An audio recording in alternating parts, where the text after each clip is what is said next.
Welcome back, folks, to this episode of Words Want Wisdom. I am absolutely delighted and honoured to have Richard Moore from Children in Crossfire join us in conversation today. So, Richard, you're very welcome. That's great to be here. Thanks for asking me. I am absolutely delighted. So, Richard, you are the founder of Children in Crossfire, and the story of Children in Crossfire is closely rooted in your own personal trauma and tragedy.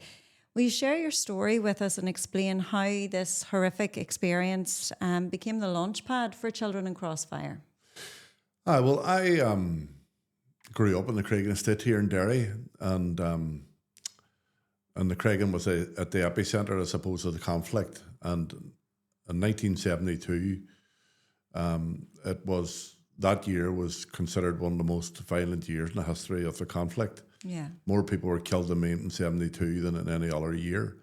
Bloody Sunday happened in January that year. Yeah. And so Derry, the Craigan, all very volatile, you know. And I went to Rosemount Primary School, and it was just on the edge of the Craigan. And beside the school was a police station, and the army were there protecting the police station. And one of these army lookout posts were positioned at the bottom of the school playground. So on the 4th of May 1972, just about 3 months after Bloody Sunday, I got out of school as normal, and me and my friends were racing along the bottom of the school football pitch, heading home. We were heading towards the school gate to go home. I was about 2 minutes away from the house, and doing that, we had to run past this army. We were running past this army lookout post at the bottom of the school football pitch. And when I was about 10 feet away from it, the soldier fired a rubber bullet that hit me in the bridge of the nose, and I lost one eye and was permanently blinded. And my left eye, so, I mean, I suppose since that, I suppose you would consider that to be a fairly traumatic and terrible thing to happen, which it was in a way. Absolutely. But I did bounce back from it remarkably well. Yeah. I eventually went back to school and back to primary school. I was shot when I was in primary 6, so I was 10 years of age. I was back into primary school at primary 7. Then I went on to local secondary school, done all the exams there, went to university, got my degree and all that sort of stuff. And I suppose in my young adult years, I began to reflect on, I was a very happy and contented blind person. I had a very full life. I had a wee recording studio down the house. I played in a band. I run a folk group. Yeah. I had my own business because I'd been compensated by the British for being shot. Okay. And I bought 2 pubs eventually, and I ran, when I came out of university, I had a wee office above one of the pubs. I went in there and ran my own business for about 14 years. And I was just loving life, and everything was great. I was as happy as I never thought about blindness. I never thought about anything to do with blindness. And I began to reflect on that and began to wonder, how is it that I'm so happy or so content or whatever? And I suppose, I boiled it down to the fact that I come from a good family. I come from a good community. And, despite everything, I still had choices and opportunities available to me. So I began to become aware as well of children in other parts of the world that might have had their eyesight and didn't have what I had. And, I remember one time thinking, I'd rather be blind and live in Northern Ireland than have my eyesight and have to endure the suffering that children endure in other parts of the world. Yeah. And so eventually I sold out the business and I set up Children in Crossfire. And I suppose I thought that I could use my own experience to be a voice for children that can't speak for themselves. At the end of the day, I might have been unfortunate to lose my eyesight in the way that I did, but I also think I was very fortunate to come from the family and the community that I came from. And many children in countries where Children in Crossfire operate now, which is Tanzania and Ethiopia, they don't have those opportunities, and I thought that I could maybe speak for children that can't speak for themselves. So I sold out the pubs and I set up Children in Crossfire. I'm just listening, Richard, to what you're saying there, and to say that I am deeply moved, number one, is an understatement. And number two, I am absolutely gobsmacked that at 10 years of age that you know, are recounting a very traumatic experience. But even within that, the resilience that you have shown, to be able to say, look, I have lost my sight, but look at everything else that I still have. And you've referenced there your family and your community. And I imagine that a big part of that was your mother as well, and your, you know, the how she enabled you perhaps to cope and to deal with the difference in life as well that you were dealing with, and then to build on that, to go on and think of others. Again, is, you know, I don't have words to describe that. Well, I suppose, you know, I suppose I had a very I was driven by the fact that when I began to reflect, I was only in my mid-20s really, I began to reflect on my situation.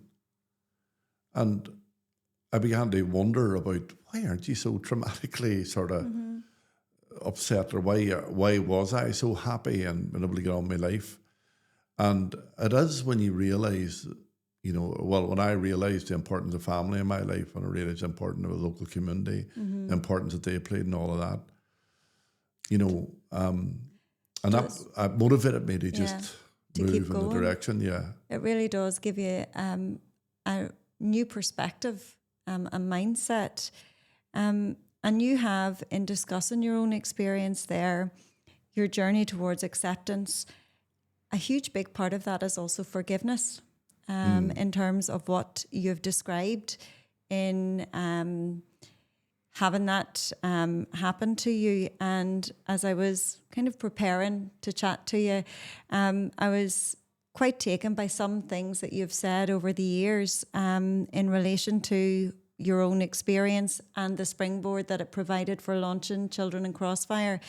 You've said that what happened to you, and I'm paraphrasing here, it helped you to learn to see life in a different way.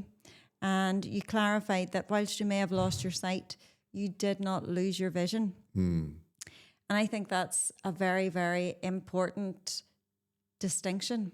So for those who are struggling today with any kind of trauma that has been brought about by conflict, what kind of light would you be able to shed on how you were able to move forward towards that mindset, avoiding bitterness, avoiding recrimination? Because in terms of human nature, you would imagine that could potentially be the most obvious pitfall to fall in, and yet it was never something that was in your remit.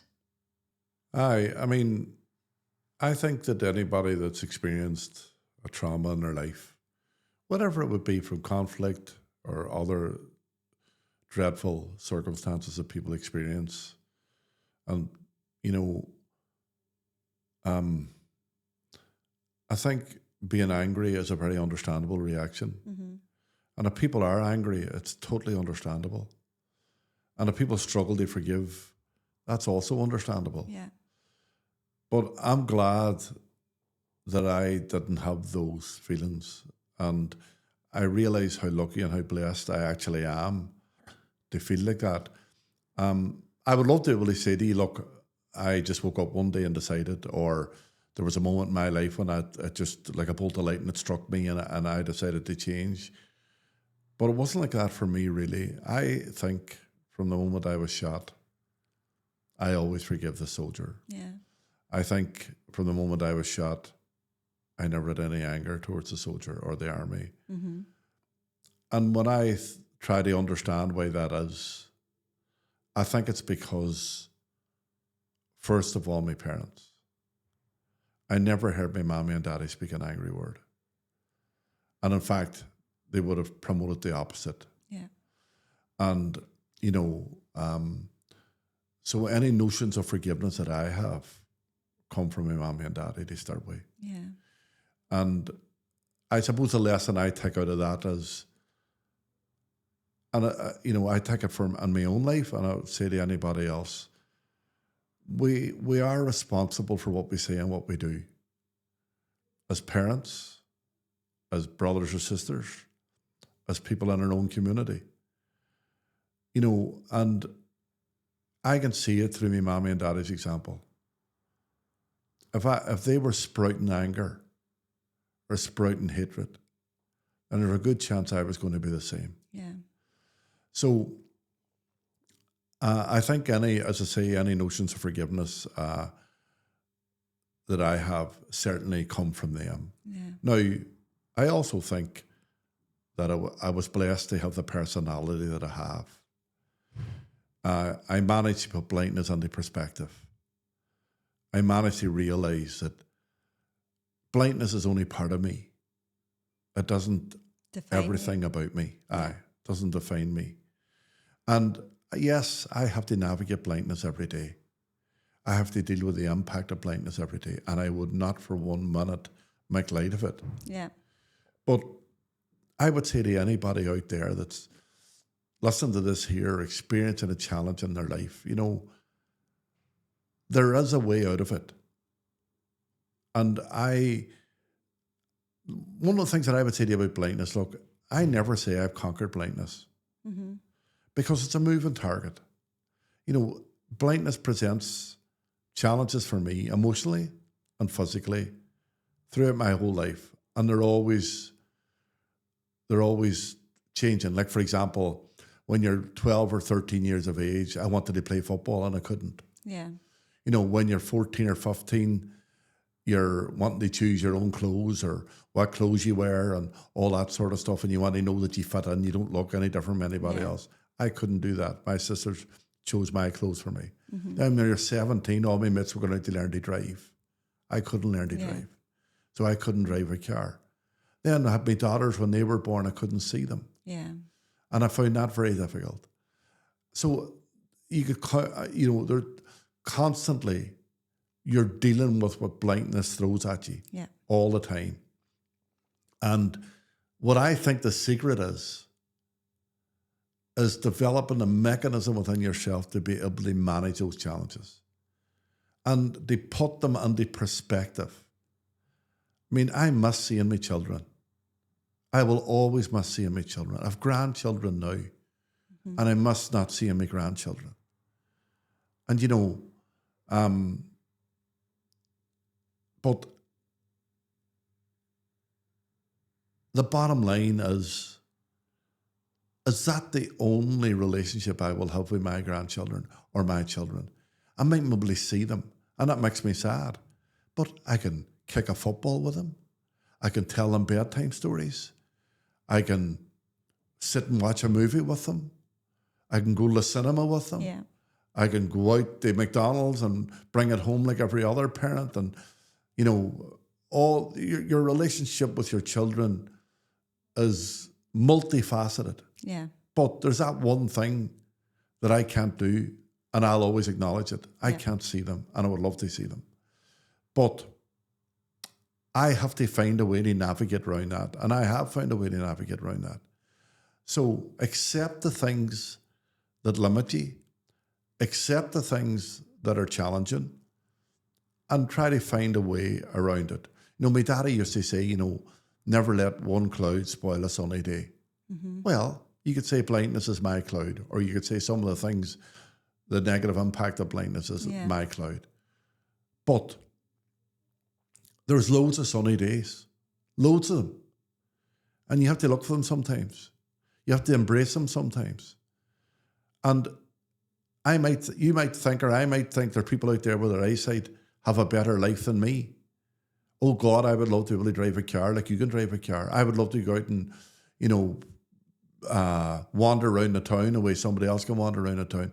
But is that really the be all and end all? I sit in my house sometimes and nobody wants to go down to the shop for a bottle of milk. They could be bothered getting out on the car. You know what I mean? Absolutely. So I mean, you can over exaggerate these things in your life. You can also decide, look, if I focus on the things that are going to frustrate me, then to me, it's like banging your head off a wall. If I wanted to be an electrician, I was never going to be an electrician. If I wanted to be a taxi driver, I was never going to be a taxi driver. So if I keep lamenting after the things that I want to do, then to me, it's like banging your head off a wall. You'll miss all the things that you can do then if that's what you focus on. Yeah. Exactly right. And I understand that people are, suffering from trauma. People are hurt in different ways from the conflict, from different things in their life. But if you can manage to find a way to put those things into perspective and get on with the other elements of your life, it doesn't mean you forget about what happened. How can I forget about the fact that I was blinded? Yes. I can't. You're living with it every day. You live with it every day, but to some degree, I'm in control of how much I allow that to have a negative or positive impact in my life. Yeah. And I try to do that. There's no quick fix. There's no magical solution. But for me, it's about, I manage blindness. Blindness doesn't manage me. Yeah. I think what you've just said there, it's very real and it's also very raw because you are saying it as it is.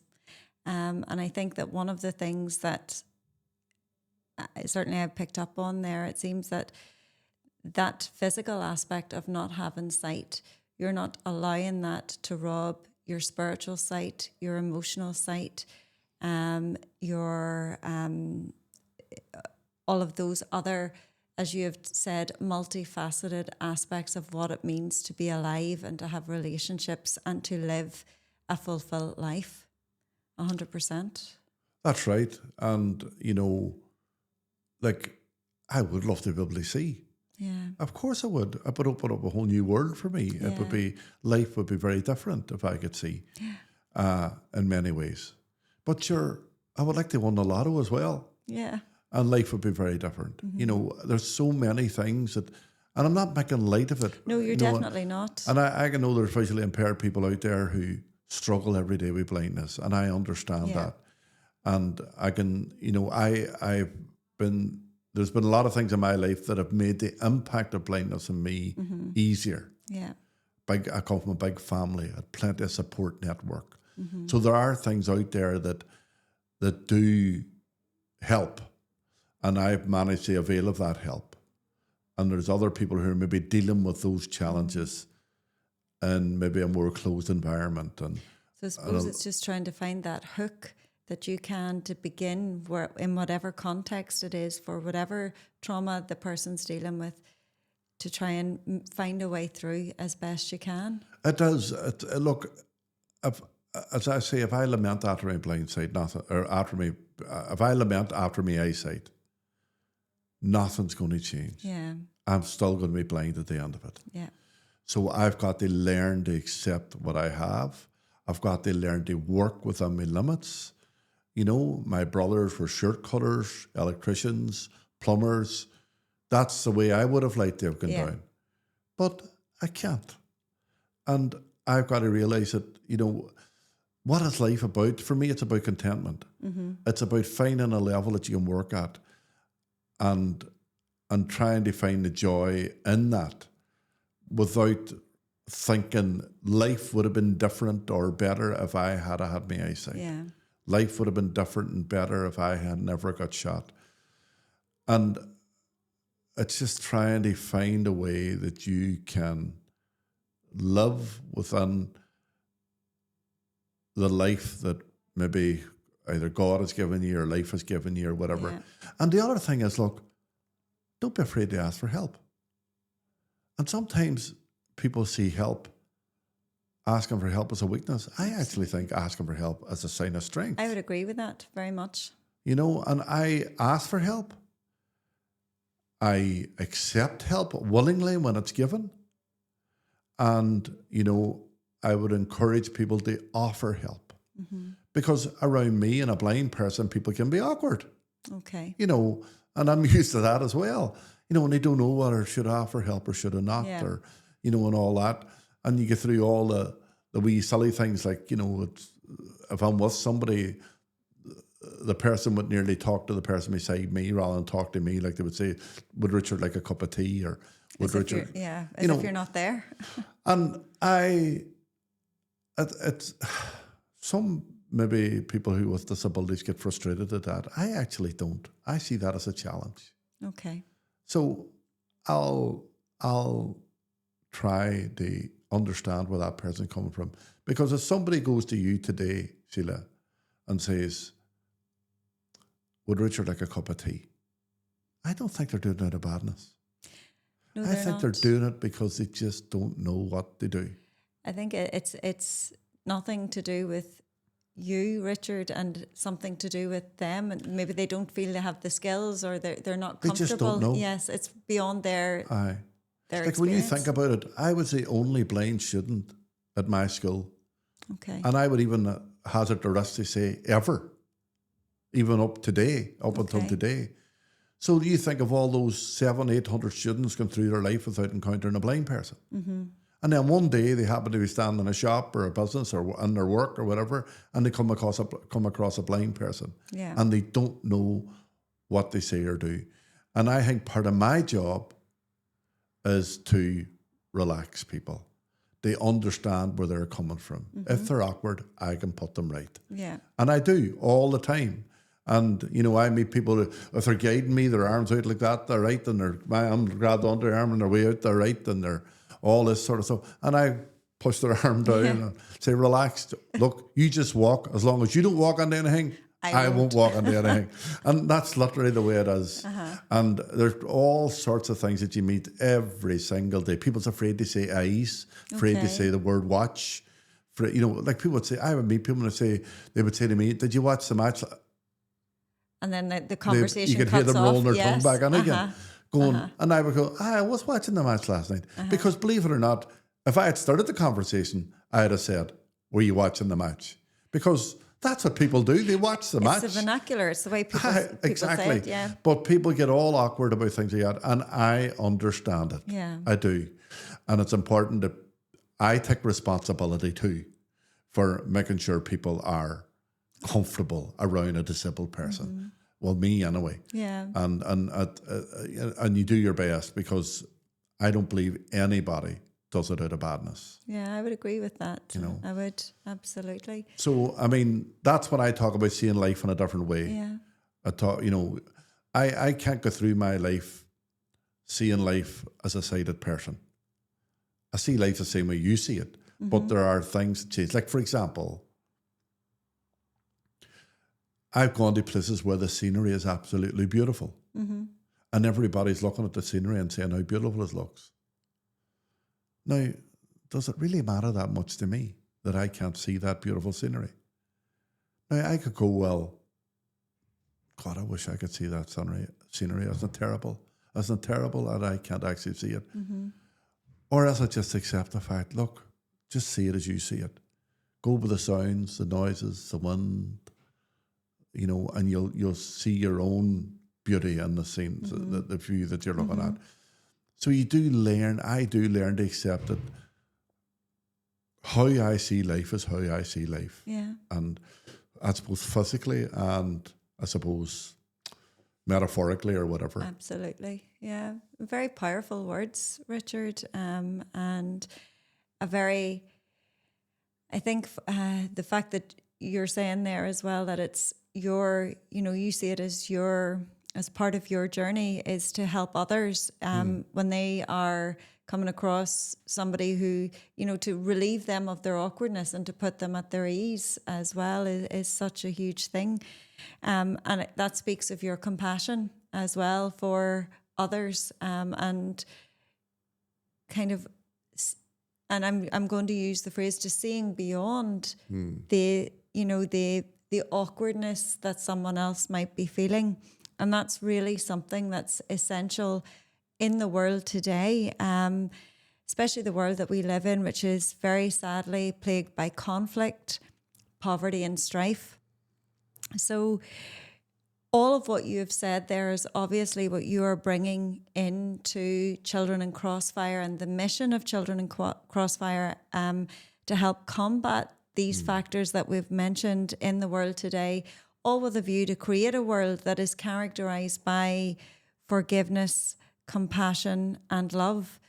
So with that in mind, how does Children in Crossfire seek to bring those virtues into the world today? Well, I mean, in many ways, the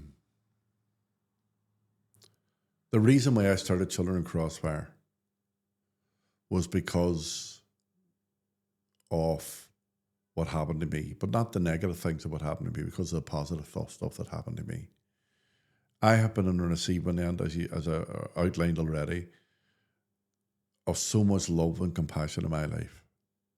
And that's why I'm able to sit here today and be the happy, contented person that I am and have been throughout my life, because of that love and compassion that I was surrounded in. Mm-hmm. And that's why I was able to accept lightness. That's why I don't have any anger. And that's why I've moved forward in my life in a positive and forgiving manner. Yeah.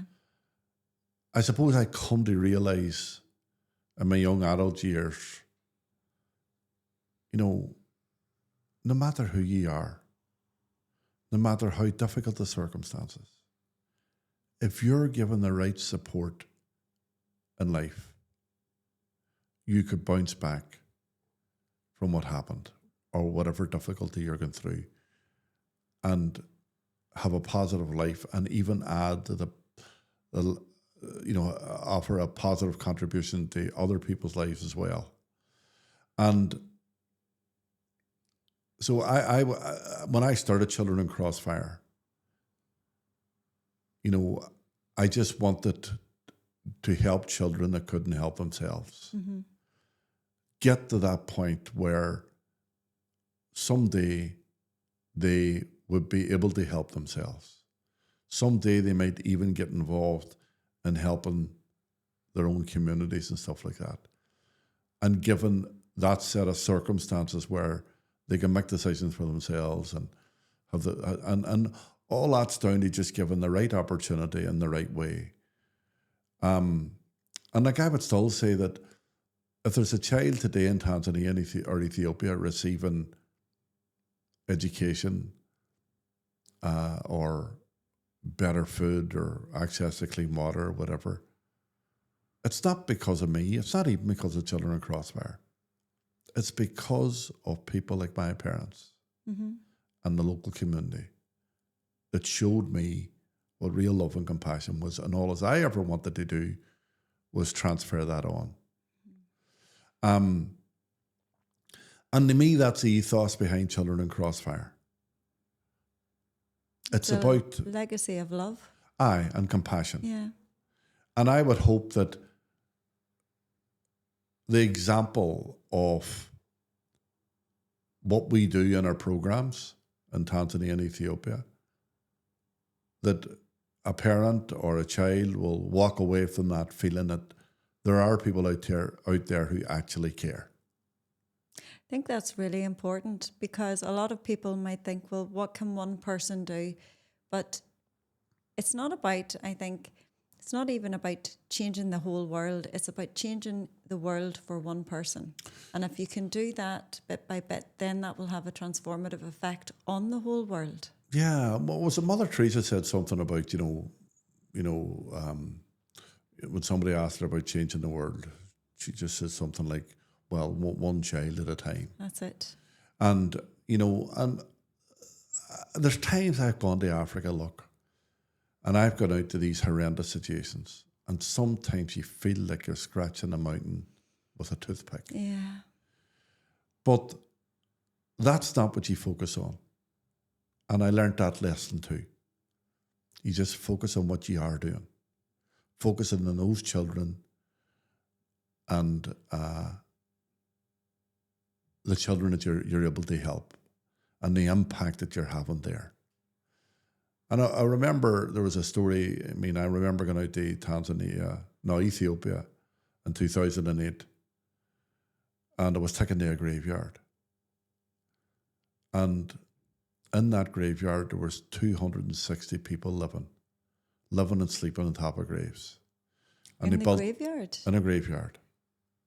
And they built wee houses made out of bits of plastic, the sort of thing you'd have done as a child when you're out in your backyard and trying to build a wee house.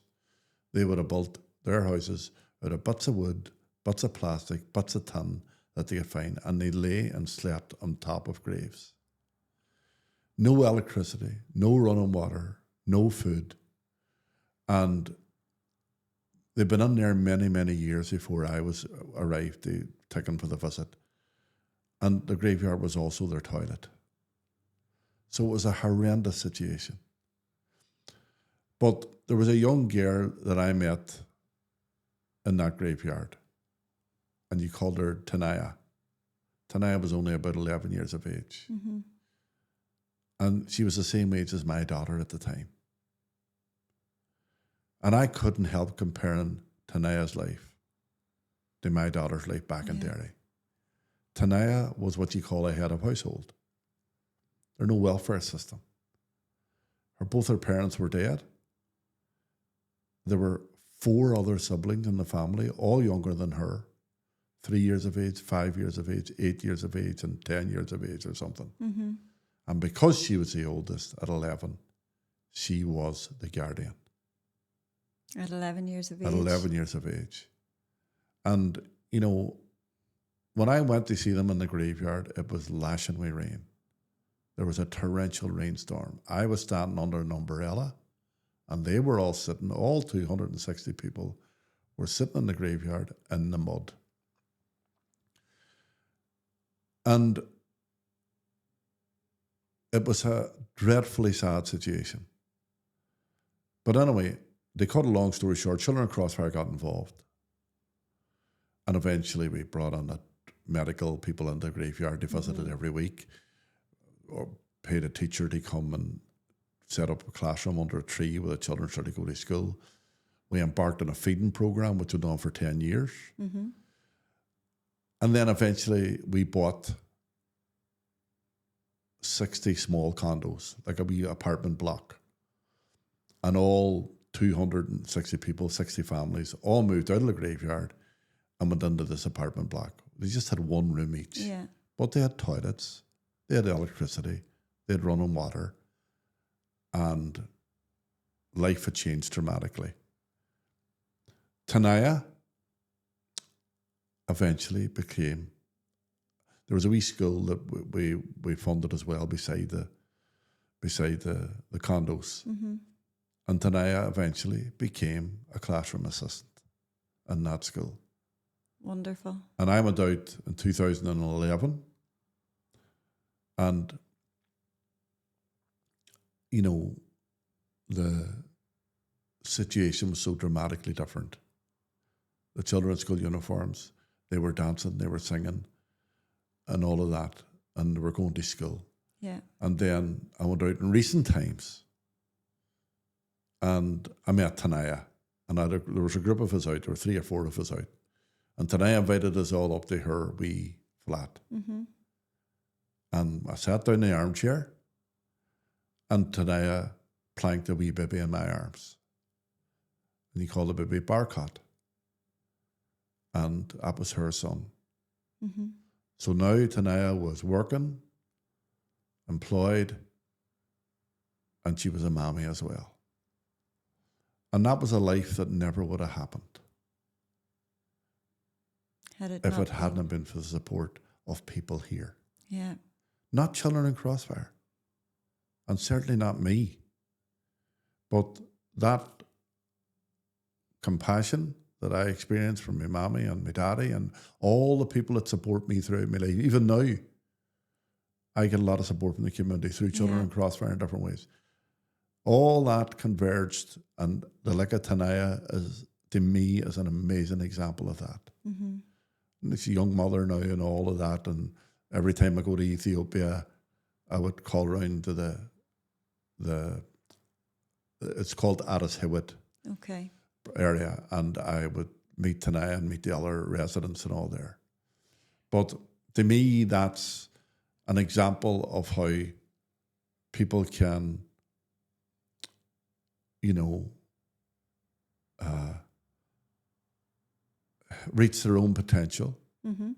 improve their own life, but also improve the lives of others. So, to me, that's what Children in Crossfire is about. That is possibly one of the most powerful testimonies that I have ever heard, because as you were telling that story, the transformative effect and dramatic impact that the legacy of love that you have talked about, that you experienced here, that you certainly are very humble, Richard, in what you're doing, and you very much see yourself it's not you that's doing it, but you're a conduit, almost like a vessel to distribute, to help others access the same legacy of love that you have enjoyed, and know that is what is the currency that the world needs to make life worthwhile.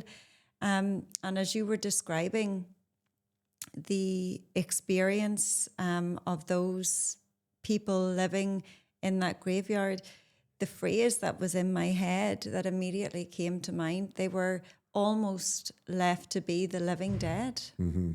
And because of the impact and the work and the legacy that we have talked about here, they are living life in a way that they possibly couldn't have imagined, because somebody saw them and reached out and loved them.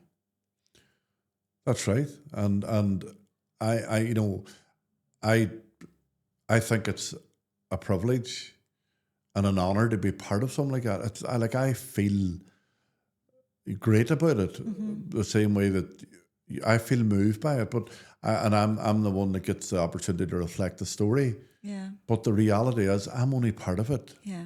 And I play my part, and other people play their part as well. And I just happen to be at the I suppose the cutting edge of it now and again, and so I can experience it at first hand. And I'm so blessed and so lucky to be able to experience it at first hand. As I say, it's one of the most moving testimonies that I've heard in a long time. And with that in mind, I know that people who are listening to this podcast and who are listening to you speak, Richard, obviously you have projects going, Tanzania, Ethiopia, Ireland, the UK. Yeah. How can people who are listening to this, how can they help? How can they become involved? What can they do to support the work that Children in Crossfire and other agencies that you might be liaising with to change the world for so many people, so many children, as you've described?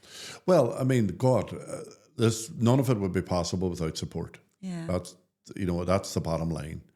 I mean, and if somebody listening to this podcast feels that they would like to get involved in some way, just contact Children in Crossfire. We get us on our website, which is childreninCrossfire.org, or ring the office here, 02871 269898.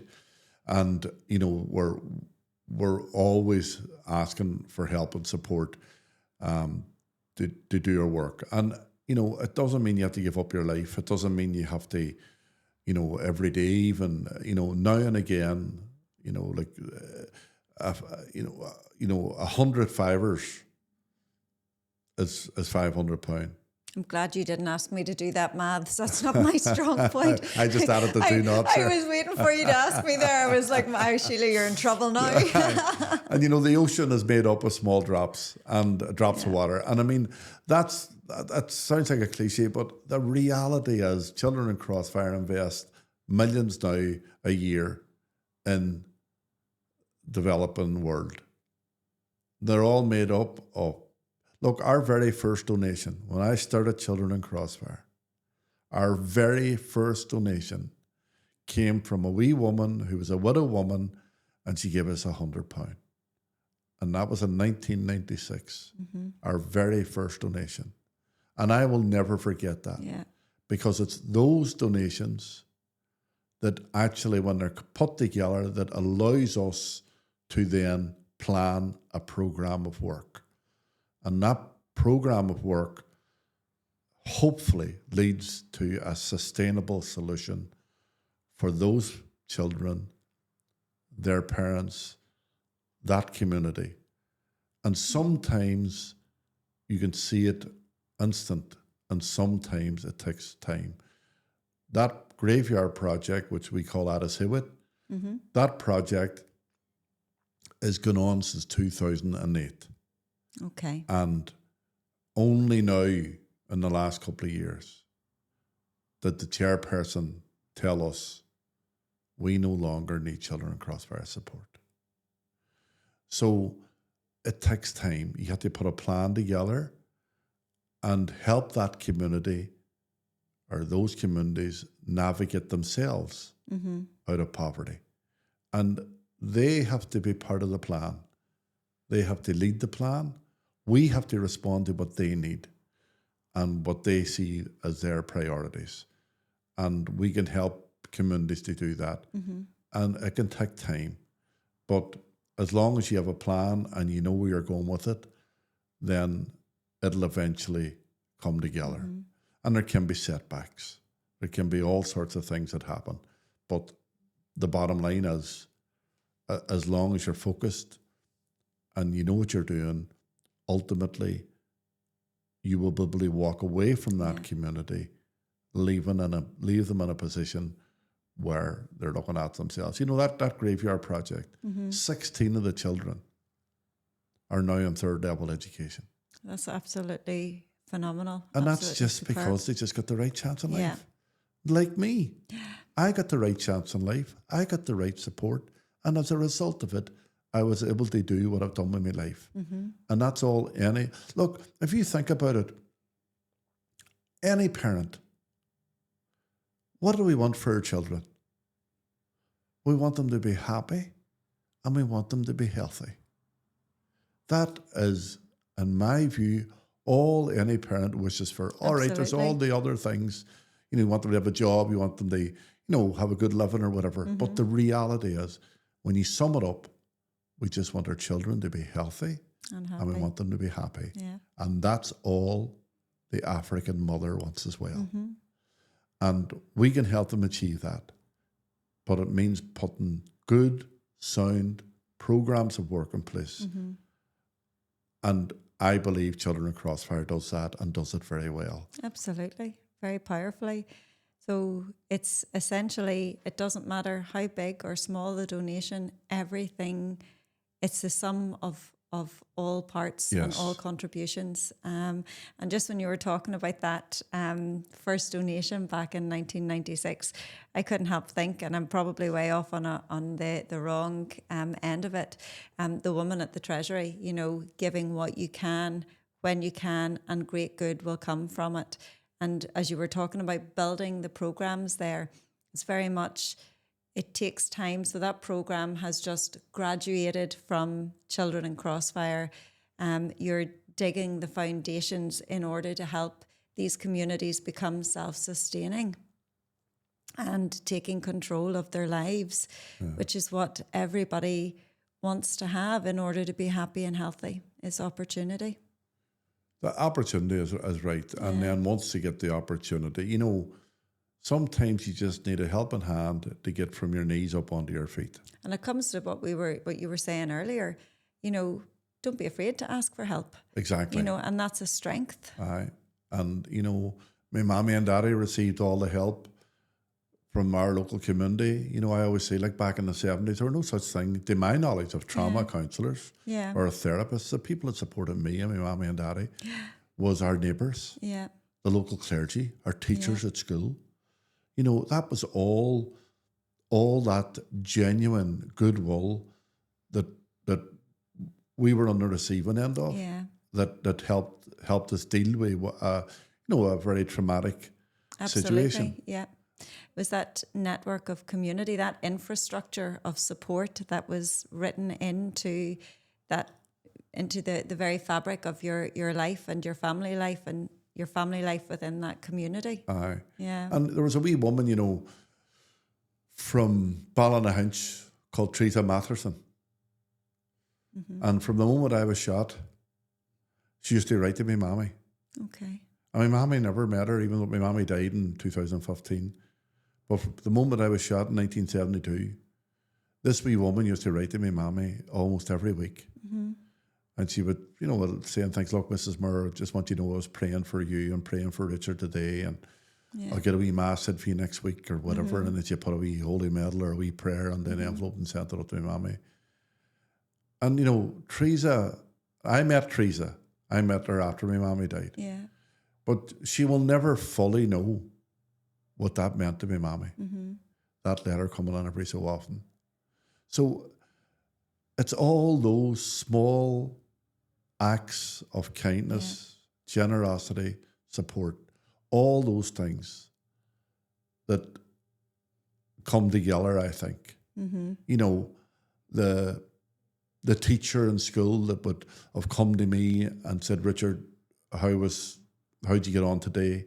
Mm-hmm. Is there anything that you want me to brush over with you that you might have missed out on? Mm-hmm. The mitten class that would have called you and said, do you want me to pick you up in the morning and bring you to school? Mm-hmm. All the wee things in life, all the small acts of kindness and generosity, they mean a lot to the person on the receiving end of it, because that is maybe the one thing that you needed that day. Yeah. And, as I say, my mommy got the letter from Teresa. I got the help from my friends. I got the teacher taking me aside. God knows people like Bishop Daly and John Hume and all that used to call up to our house to see us and see my parents. Like, for them, it might have been another visit that day. I'm sure they were a bit more meaningful than I've just outlined it. But, they probably 20 people to visit that day or 30 people to visit that day. Other things tugging at them in different directions. But they don't realise what that means.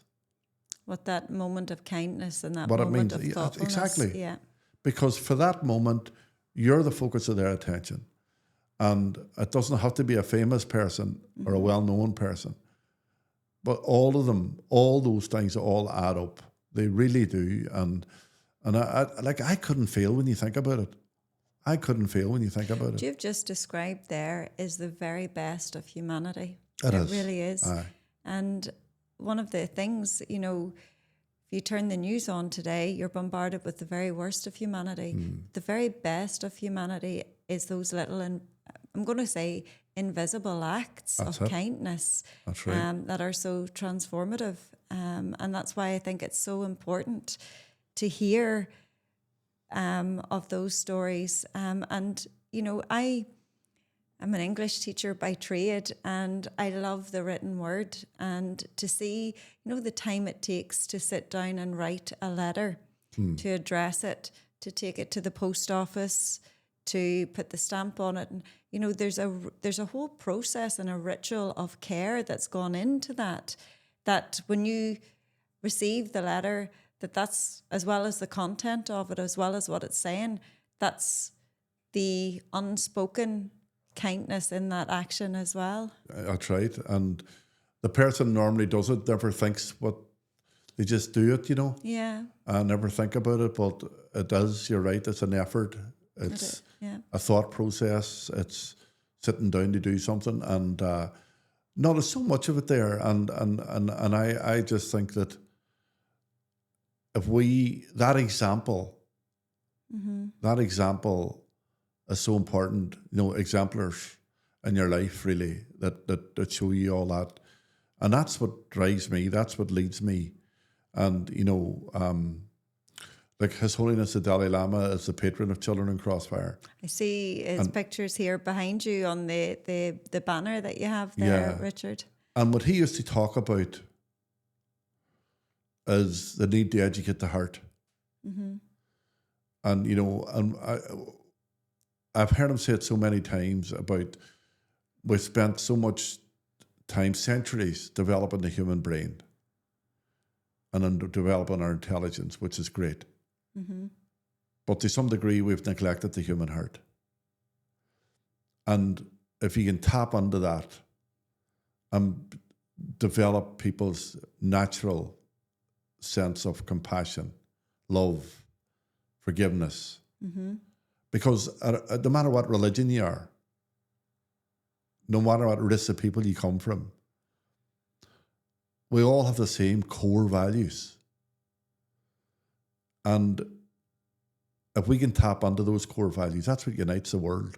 Absolutely. And if everybody felt that, there would not be a war in the world if people just tapped into their core values of love, forgiveness, compassion, care for others. Absolutely. And we all have it. We all have it. It's rooted in every religion. It's just, for some reason, it's like a well that's been plugged.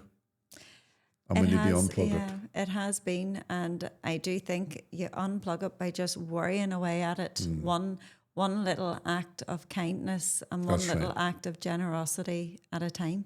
I remember hearing a story once. It's like a story about, if you put two guitars in their room, and one guitar's in one corner and the other guitar's in the other corner, and you go over and pluck the D string in one guitar, the D string and the other guitar will vibrate. Really? Yes, and I've tested it, and it's true, right? And the human heart's the same. When you respond to people with the heart, from the heart, I believe that their heart responds as well. I completely agree with that. And that's what I think charity does. That's what I think organisations like Children Crossfire do. Mm-hmm. That's what I think that people do when they give money to support an organisation like Children Crossfire, or they organise an event or something. Mm-hmm. And in that way, they respond to a situation with the heart.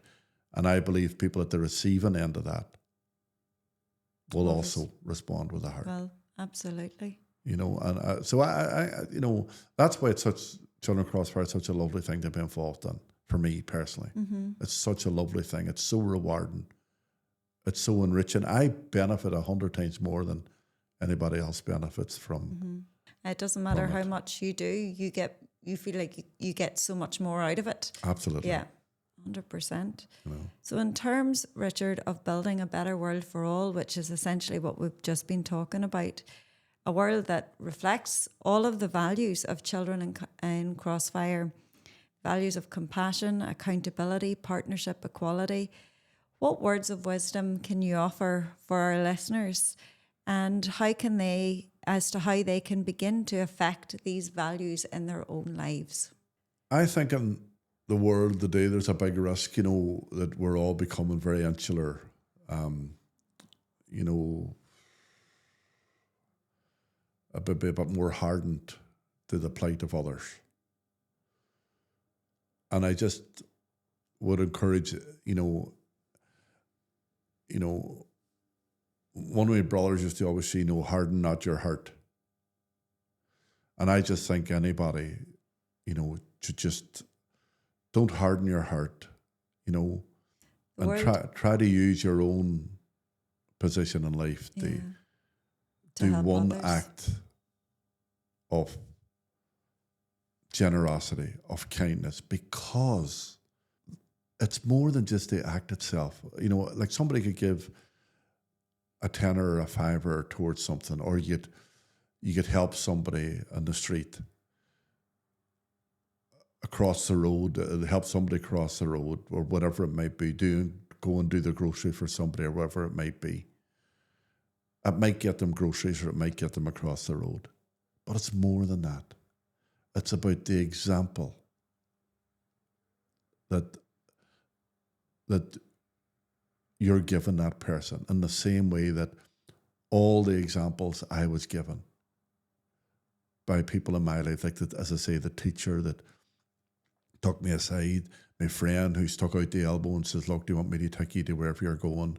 Like I was sitting on a bus one day going to Belfast, and a woman tapped me on the shoulder and says to me, I just want you to know my name's Joanne. I'm sitting here behind you, and if you need any help, just turn around and ask. Mm-hmm.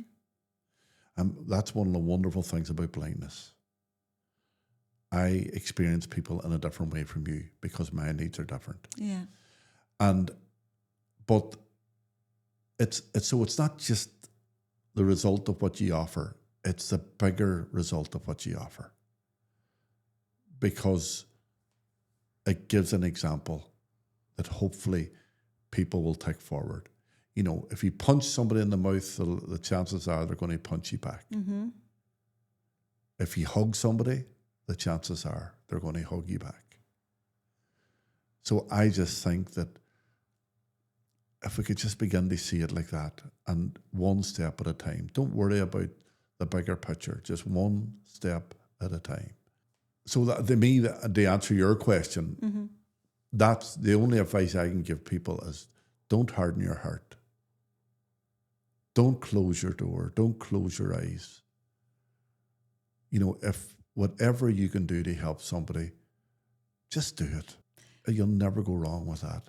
Thank you. And the other thing is, you know, we all want to be happy, don't we? You want to be happy. I want to be happy. Absolutely. If you think about the times when you're most happiest, I honestly believe you're at your happiest when you're helping others. Because you are living their joy, you're experiencing their joy, and that it makes you feel satisfied and genuinely content within yourself in a way that if you were taking something that it's a very superficial kind of sense of fulfillment.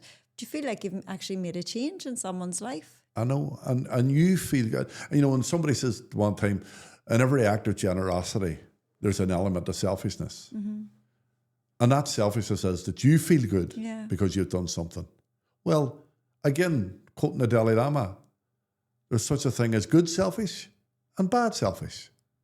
So bad selfish is when you tick something off something or keep something away from somebody and you don't want to share it or whatever. Yeah. But good selfish is when you do something good and you feel good about it. That's great. Yeah. And that all adds towards your own sense of joy, your own sense of happiness.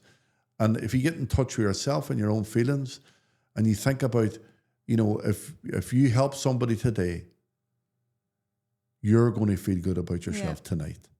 And it's that pay it forward. You used one word there, Richard, and it struck a chord with me, especially in the context of the world that we live in today, a world of influencers on social media. And you used the word example, which is exactly the same thing. So be an influencer by your example for good, for compassion, and to ensure that others have the opportunities that you have and that they should have as well. Yes, and you know, that level of kindness costs nothing. Mm-hmm. But it can have such an impact on yourself, on your own feeling of well-being, and also have an impact on the people or the person that you're trying to help or support. And that's, you know, when I go to Africa, and I'm going this Sunday to Africa, I'm going to Tanzania on Sunday, and I'll be out in the villages with some of the most poorest people on the planet. And when you see the classroom that's been built, when you see the school books, when you hear about how you've helped that community in some way, or Children in Crossfire has helped that community in some way, you can't help but feel good about it.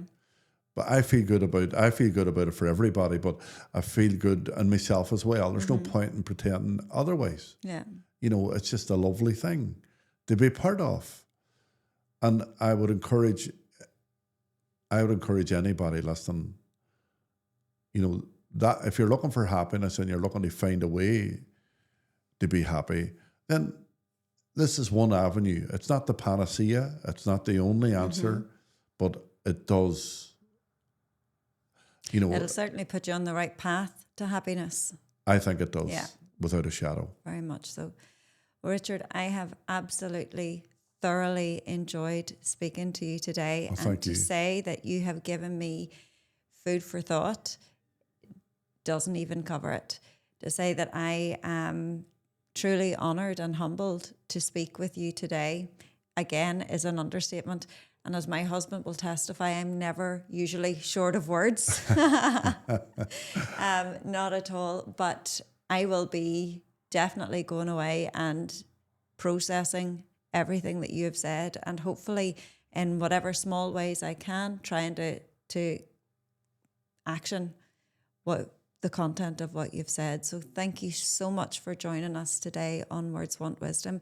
And I wish you safe travels on Sunday and much success with the project in Tanzania too. Oh, thanks very much. And thanks for taking the time to come up and see me. You know, it's really appreciated. It was definitely my pleasure. My pleasure. So that's it for today.